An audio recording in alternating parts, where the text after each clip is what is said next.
G'day, I'm Dave from Rain Harvesting, and today I'm just going to show you how to maintain your leaf eater stream rain head.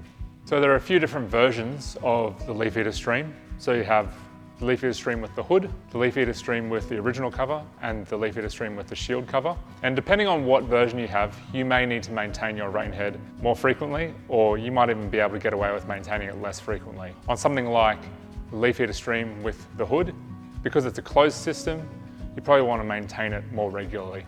So on this installation, we have the leaf eater stream with the original cover.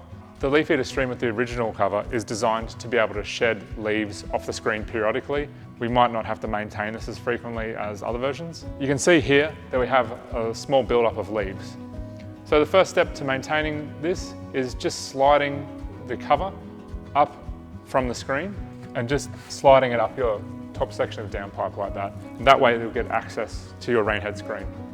So in this case, because it's like relatively large leaves, we can just brush them away. If you have more sediment or other smaller fine particles built up on your screen, it might be like a biofilm or something that's landed on a screen and become quite hard to remove just by brushing it off. It might be easier just to remove the screen entirely and tap it out on the ground or backwash it with your hose. So you can just remove your screen like that, and we'll go and wash it off and tap it off now. Once you're done cleaning your screen, the reinstallation process is the same but in reverse.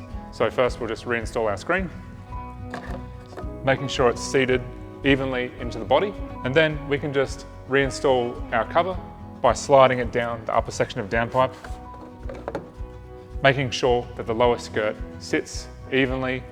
That's it. That's all there is to maintaining your leaf eater stream rain head. For more information, just jump onto our website.